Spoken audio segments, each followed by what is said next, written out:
Hi everyone, it's the Catholic CEO, Henry Kutarna.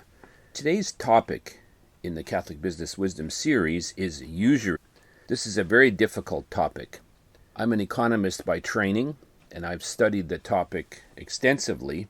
And in preparation for this brief broadcast, I've done some summarizing of the Church's teaching on usury and how that teaching has developed and how it has caused tremendous confusion. I'll begin by saying that a good source for you to look at would be the 1917 edition of the Catholic Encyclopedia. There's an excellent article, there's only one, but there's an excellent multi-page article on usury in that edition of the encyclopedia.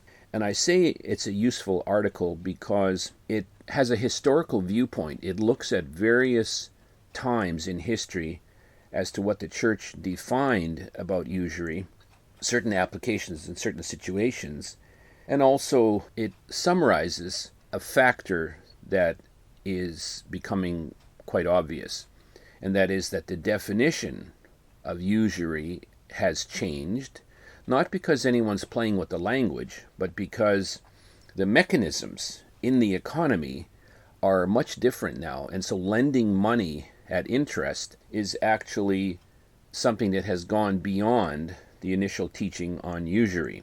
Work with me and I'll try to take us through this. So first of all, what is the definition of usury? In the mind of most people, the definition is charging interest on money that is lent out. And so your first reaction might be, oh, all interest and the charging of interest on a loan is therefore usurious and against church teaching. This is not necessarily true. If you look in history and you follow that article, you'll find that various councils of the church had various teachings on usury. Sometimes it was permitted, sometimes it was not permitted, sometimes it was permitted with respect to certain situations, sometimes it was permitted against or for certain groups, such as the Jews, or such as non-Catholics, non-Christians. Even the church fathers varied in their teaching on usury. I noticed that you won't find the Council of Trent, nor Vatican I, nor Vatican II really have a comprehensive statement on usury. So, in a sense, you could draw the conclusion that the church has not updated its teachings on usury. There has been no real development in an official way. You have a lot of speculation about usury, and a lot of different schools of economic thought, are sort of coming to conclusions. And the reason for this is that the application of usury has changed. So in an initial time in history, going way back to the time of the Greek philosophers, usury was considered unjust and unfair because the money that was lent out was not productive.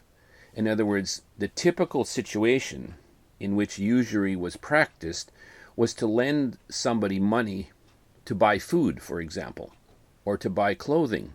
And so you had a situation where a person who was hungry, starving maybe somebody couldn't provide for his family, the family was in a financial, state where they needed food, and to lend somebody money in that circumstance and then charge interest was considered unfair and unjust.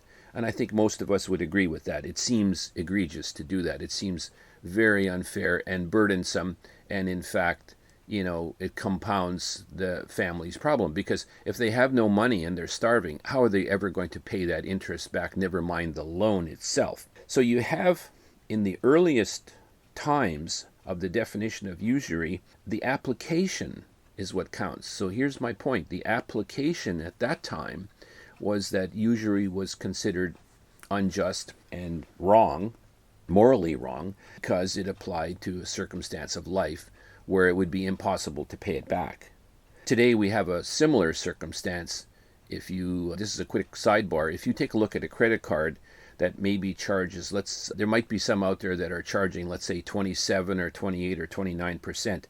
in a 27%, that's the threshold. When you reach 27%, if you make the minimum payment on a credit card, which would be the interest rate only, just the interest portion, let's call that the minimum payment, you'll never pay it back.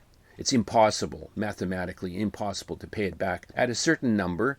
I think it's 27%. You could check it out. We could run some scenarios, and I will do that to make sure that we're right on this point.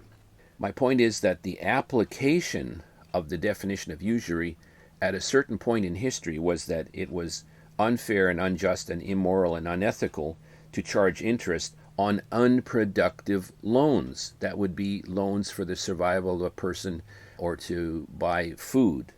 Now, let's take a look at developments in history when money now and lending actually occurs for productive reasons.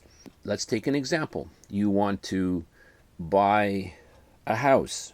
Well, you borrow money and there's interest on it. It's called a mortgage and you pay an interest charge on it. No one objects to that, even though we don't like the fact that money is created through debt and it's a fiat money system and it's not gold-backed and fractional reserve system. I could go on about those as well, and I have. Let's work with that example. You pay interest on that. It's not considered unfair because you have an income. You have to qualify for that loan. You have to make sure that you have the sufficient income to pay your principal plus interest portion and your property taxes and all the other things. And there's a certain ratio of debt to income that is calculated by your bank. You're going to be asked to pay interest on that loan, but it too is not unreasonable. It's at the floating or fixed rate of interest that the central bank sets, plus 1 or 2 or 3 or 4% depending on your credit worthiness. And so, typical mortgage rates right now are in the 6 and 7% range. And for many years, for 3 or 4 decades, they've been at almost 0, 1 and 2 and 3% interest rate. That's a productive loan because the money is used to buy and equip a house for you to look after your family. Similarly, you start a business and the bank lends you money. It gives you a line of credit. It gives you a loan to buy some equipment. It gives you a loan to do some marketing and to hire staff and build a facility and buy the inputs necessary to produce your product or service. That's called a productive loan. And so it would not fall, these examples would not fall under the church's definition of usury. That's not lending money for an unjust purpose or an unjust circumstance like charging somebody interest when they have no money at all and they have to buy food and it would be impossible for them to pay back. You can't get these loans without having the possibility at least initially being able to have the means and the resources proven to the lender, to the bank. They look over your numbers, they see your income, they see your financial statements and so on. And so it's a productive loan. Now, there's an angle on this that I'd like to introduce, which is that it's a productive loan because there's risk. If I lend you money to buy that piece of equipment to put into your plant so that you can make something, there's an opportunity cost for me, right?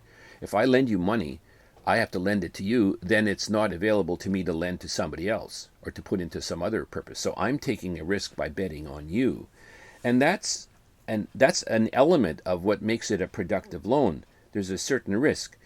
Now, if the asset, in the cases we're talking about, the house or the piece of equipment, if you fail to make the payments and I have to foreclose on that mortgage or on that loan, I can take the asset, I can seize the asset, but I don't put you into servitude. I don't put you into prison. I don't put you into slavery. I don't put you into poverty. Well, you might argue that you go into poverty, yes, but the lender doesn't do that to you because he can seize your asset. And that's an element of what makes it a productive loan as well. So the risk, the opportunity cost, and the fact that I can seize an asset, those 3 points help to make it a productive loan and therefore one that doesn't follow the strict definition of the term usury. So you see here what's happening is the definition of usury hasn't changed, but the application has. Usury has been in the historical past used to describe interest on a loan that is non-productive. The case of the person who is starving and you lend them money to buy food and you charge them interest. They'll never pay it back and therefore they're going to go into poverty and they're going to perhaps going to a debtor prison or something, whatever the mechanisms were in those days. Today, and I'm not saying that this is the ideal situation, but the fact is that if you borrow money now, it's always against an asset or a source of income. And therefore, when you foreclose, if you should happen to run into that terrible problem, you will lose that asset. But you yourself are not going to lose your life, and no one's going to put you into a debtor prison, assuming that there's no fraud. Of course, that's a whole other story. So we have fiat money system. Money comes into existence through debt. Interest is the price of money. An ideal model, this is where my opinion now kicks in. I've given you so far teaching and development of facts and situations. My own opinion is that it would be more fair and just for a person who has money to not just lend money to a startup or an early stage company or to you for your line of credit and charge interest. That's a legal and perhaps morally upright and ethical option. But a better option would be that I would join you in the risk and I would invest in your company. I would buy shares in your company, right? I would become a joint risk taker with you. Whereas right now, if I lend you money, I'm risking my money, yes, and there's an opportunity cost. But if I foreclose on you and you fail, I take your asset and I'm off scot-free. I might lose my money, but I have an asset that I can take. Whereas if I share in the risk with you and I buy shares in your business and the business fails, well, then we both go down. We both have lost our money. To me, that's a more ethical and fair system of an economic strategy for those who have money. And so, again, it's my opinion. There's nobody that will tell you that that has to be the case, but it's an opinion, and it's an appealing opinion I would offer. I think it's an appealing idea because that would be a more fair and just system where we share the risk together. I have money, I lend it to you. That's, in a sense, it's skewed. It's weighted in the opposite direction. But if I buy shares in your business and we both jointly work together, we share in the risk. So that's just an opinion from me. So I'll draw a conclusion then. The definition of usury in its classical form applied to a certain situation, the starving family situation, unproductive loans, where interest rate to be charged would be unethical and immoral.